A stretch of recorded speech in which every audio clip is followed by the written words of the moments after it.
tudo bem? Aqui quem fala é a professora Elisângela de História. E hoje nessa videoaula nós estaremos falando sobre os antecedentes da Segunda Guerra Mundial, né? No caso seria o período entre guerras. Lembrando que os vídeos anteriores nós viemos falando todos sobre esses assuntos que eu estarei citando para vocês aqui. Essa videoaula ela é apenas um resumo, tudo bem, do que a gente já viu nos vídeos anteriores. Bora lá então começar a nossa videoaula. Primeiramente, a gente tem que observar, né, que após a Primeira Guerra, acabou tendo, né, várias crises políticas. Eu coloquei aqui para vocês, né, vamos dizer aqui, os pontos mais principais. Primeiramente, a gente consegue observar que, através do Tratado de Versalhes, né, que considerou a Alemanha como sendo a única, vamos dizer assim, causadora da Primeira Guerra, ela acabou sofrendo bastante restrições, né, e entre uma dessas restrições aí, a gente pode ver que ela não podia ter rearmamento, ela não poderia fazer, né, ter um exército, ela também estaria, vamos dizer assim, sob vigilância constante de outros países. E entre, né, algumas dessas causas aí do Tratado de Versalhes, vai ser o pagamento, que a gente vai dizer, né, de uma indenização aos países vencedores.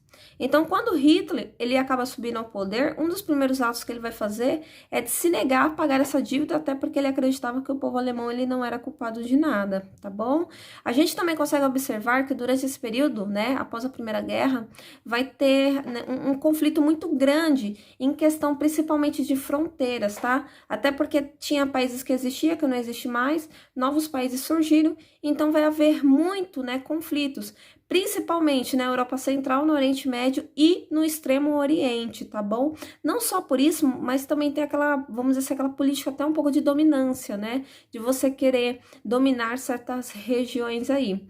Além disso, a gente consegue observar, né, pegando um pouco até desses problemas aí de fronteiras, a gente vê que a Itália ela vai acabar fazendo uma intervenção na Etiópia, vamos dizer assim, até foi um presente, né, do povo francês, que, lembrando, a Itália ela vai ser um dos últimos países, né, a se unificar, e ela queria, né, colônias, principalmente na região africana.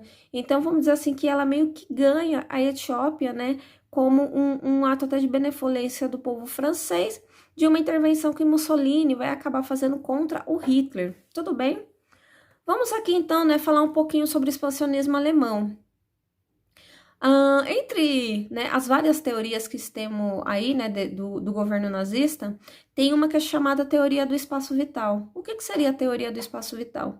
Diz assim o seguinte, que todo território que morasse povo germânico que deveria pertencer à Alemanha, ou nesse caso, né, fazer essa unificação ao Reich.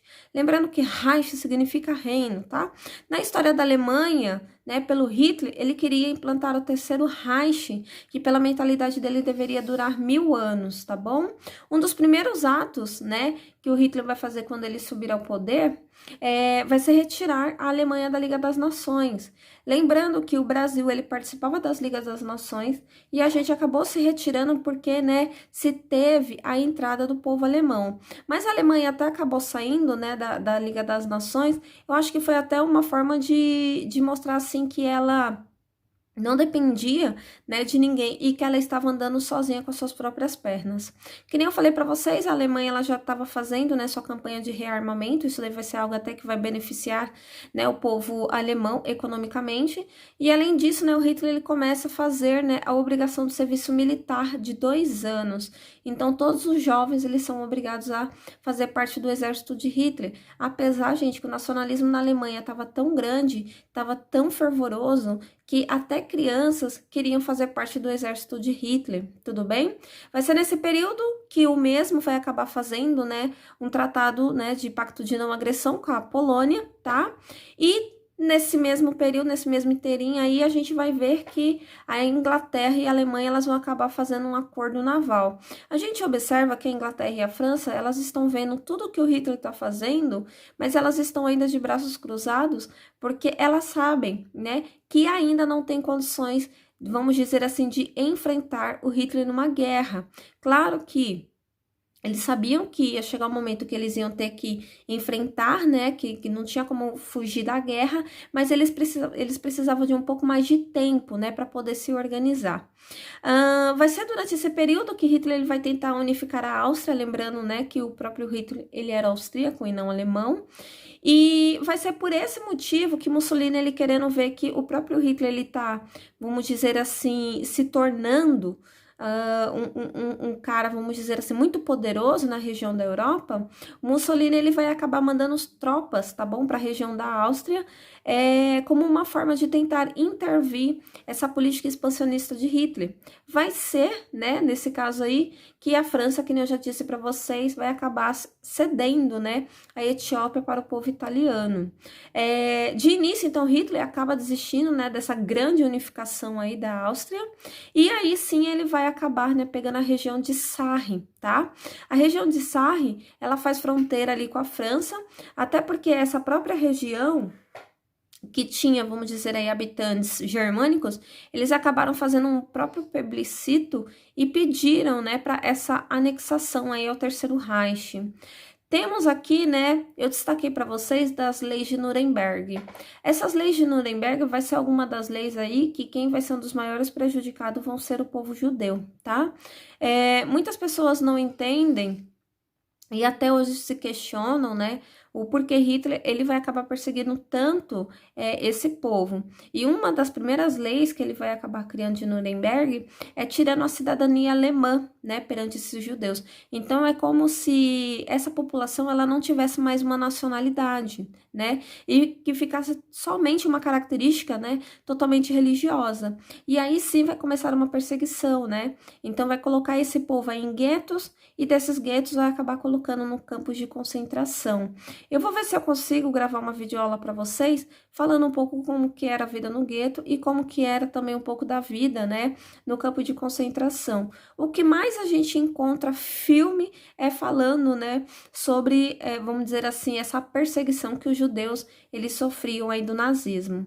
Vai ser, né, também aqui, num período entre guerras, que o Hitler vai acabar se utilizando, né, um dos maiores símbolo aí, né, vamos dizer, da sua nova de governo, que é a suástica, né, que não tem quem não veja essa imagem, não lembre do nazismo, não lembre de Hitler, e aqui, né, ele usando a suástica aqui como um bracelete, mas isso daqui era colocado, né, praticamente como símbolos de bandeira, no uniforme, então ele fazia bastante presente essa simbologia aí, tá?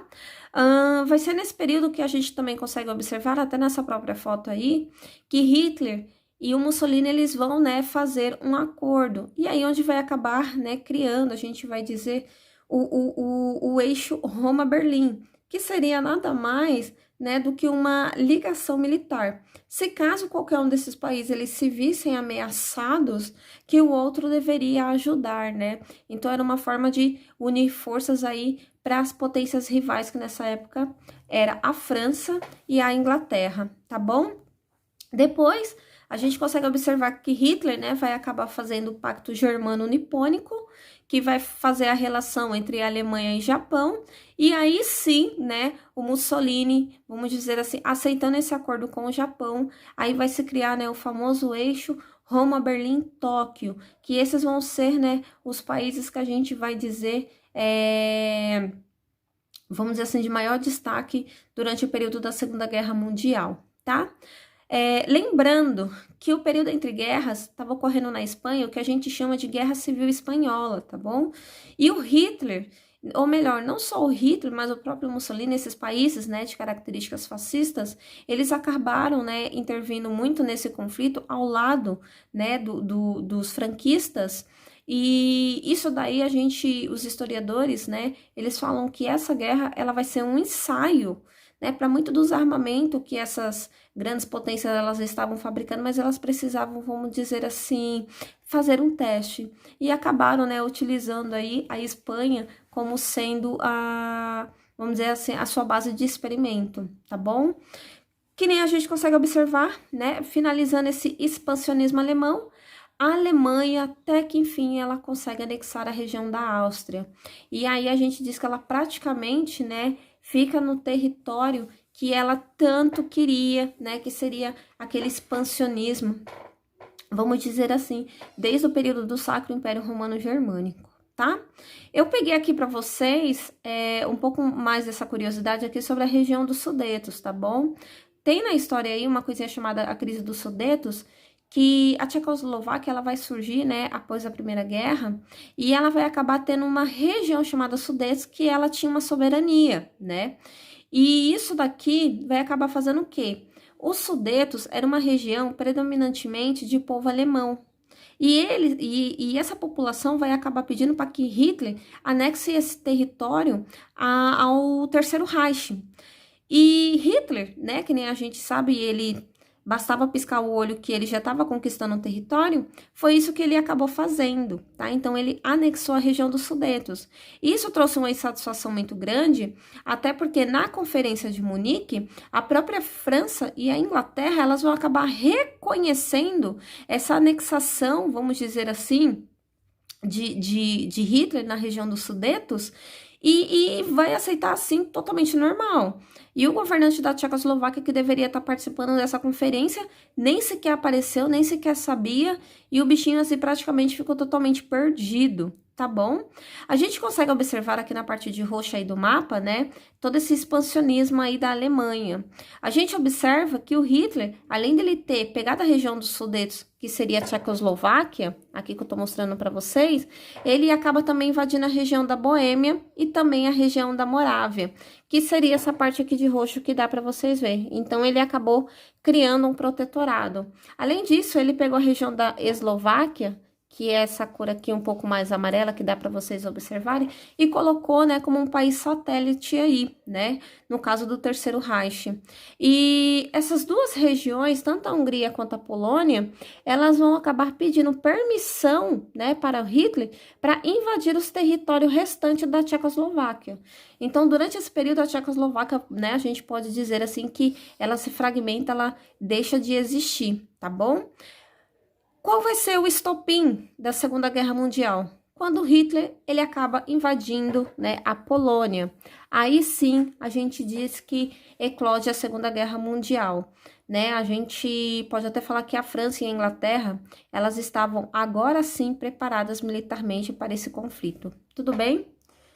Bem, eu espero que vocês tenham gostado do vídeo. Se caso tiver alguma dúvida, vocês podem colocar aí nos comentários que eu estarei respondendo para vocês, ok? Até o próximo vídeo, turma. Beijo, beijo, tchau, tchau.